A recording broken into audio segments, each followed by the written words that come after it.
Hi friends, welcome to my channel Sairam competitive exams. ఇంకా channel ఎవరైనా subscribe చేసుకుంటే subscribe చేసుకోండి, లైక్ చేయండి, షేర్ చేయండి. ఈరోజు విద్యా ఉద్యోగ వార్తల గురించి తెలుసుకుందాం. మెడికల్ కాలేజీల్లో పోస్టులు భర్తీ షురు, ప్రభుత్వానికి ఈసీ అనుమతి, కాంట్రాక్ట్ పద్ధతిలో 5,819 ఖాళీలు భర్తీ. మెడికల్ కాలేజీల్లో పోస్టుల భర్తీకి ఎన్నికల కమిషన్ గ్రీన్ సిగ్నల్ ఇచ్చింది. రాష్ట్ర వ్యాప్తంగా 34 ప్రభుత్వ మెడికల్ కాలేజీల్లోని 5,819 పోస్టులను భర్తీ చేసేందుకు రాష్ట్ర ప్రభుత్వానికి ఈసీ అనుమతి ఇచ్చింది. ఈ మేరకు ప్రభుత్వ మెడికల్ కాలేజీలో professor, associate professor, assistant professor, staff నర్సులు, ఇతర పోస్టులను కాంట్రాక్ట్ పద్ధతిన భర్తీ చేస్తారు. వైద్య ఆరోగ్య శాఖ కార్యదర్శి ఆదేశాలు ఇవ్వగా అన్ని మెడికల్ కాలేజీల్లో వెంటనే భర్తీ ప్రక్రియ మొదలెట్టాలని డిఎంఈ డాక్టర్ తెలిపారు. శనివారం సర్క్యులర్ జారీ చేశారు. నేషనల్ మెడికల్ కమిషన్ నిబంధనల ప్రకారం భర్తీ చేపట్టాలని, జిల్లా కలెక్టర్ ఆధ్వర్యంలోనే నియామకాలు జరగాలని ఉత్తర్వుల్లో స్పష్టం చేశారు.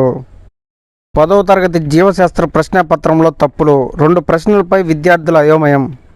10 పరీక్షల్లో ఈ నెల 28న నిర్వహించిన జీవశాస్త్ర పరీక్ష ప్రశ్నాపత్రంలో తప్పులు దొర్లాయి. 2 ప్రశ్నల విషయంలో విద్యార్థులు అయోమయానికి గురయ్యే సమాధానాలు స్పష్టంగా రాయలేకపోయారు. ఒక్కో ప్రశ్నకు 4 మార్కులు చొప్పున మొత్తం 8 మార్కులు నష్టపోయే అవకాశం ఉందని వారు తెలిపారు. ఆ ప్రశ్నలు ఏమిటంటే, ప్రశ్నాపత్రంలో సెక్షన్ 2లో ఇచ్చిన 5వ ప్రశ్న, ఆంగ్ల మాధ్యమంలో మీ దైనందిన జీవితంలో పరిశీలించిన ఏవైనా 2 కృత్రిమ ప్రత్యుత్పత్తి విధానాలను ఉదాహరణలతో రాయండి అని అడిగారు.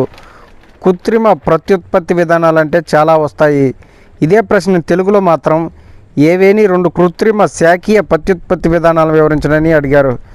ప్రశ్న స్పష్టంగా లేకపోవడంతో ఆంగ్ల మాధ్యమ విద్యార్థులు అయోమయానికి గురైన సరైన సమాధానం రాయలేకపోయారు. ఇదే సెక్షన్లో 6వ ప్రశ్న బ్లూ ప్రింట్ విధానాన్ని అనుసరించి 4వ విద్యా ప్రమాణానికి అనుకూలంగా అడిగారు. కానీ అందుకు విరుద్ధంగా ఈ ప్రశ్నను రూపొందించడంతో తెలుగు, ఆంగ్ల మాధ్యమ విద్యార్థులు గందరగోళానికి గురై సరైన జవాబులు రాయలేకపోయారు. ఈ విషయాలన్నీ సబ్జెక్ట్ నిపుణుల దృష్టికి తీసుకెళ్లి వారి సూచనల మేరకు ఉన్నతాధికారులు వివరిస్తామని ఖమ్మం జిల్లా డిఈఓ తెలిపారు.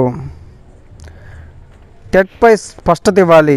టెట్ విషయమై ఉపాధ్యాయులకు స్పష్టత ఇవ్వాలని యూఎస్పీసీ, జాక్టో, పిఆర్టీయూటీఎస్, ఆర్యూపీపీటీఎస్ నాయకులు శనివారం డైరెక్టర్ ఆఫ్ సెకండరీ ఎడ్యుకేషన్ కార్యాలయంలో అదనపు సంచాలకులను కోరారు. ఈ మేరకు ఆయనకు వినతిపత్రం ఇచ్చారు. ఇన్ సర్వీస్ ఉపాధ్యాయుల సందేహాలపై వీలైనంత త్వరగా వివరణ ఇవ్వాలన్నారు. పదోన్నతులకు మినహాయింపు ఇవ్వాలి.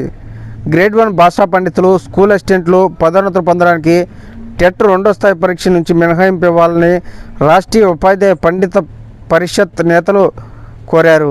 ఈ మేరకు విద్యాశాఖ కమిషనర్కు వినతిపత్రం సమర్పించారు. దీనిపై అలహాబాద్ హైకోర్టు ఇచ్చిన తీర్పును పరిగణలోకి తీసుకోవాలని కోరారు. Okay friends, thank you. All the best. Video నచ్చితే లైక్ చేయండి, షేర్ చేయండి, సబ్స్క్రైబ్ చేయండి.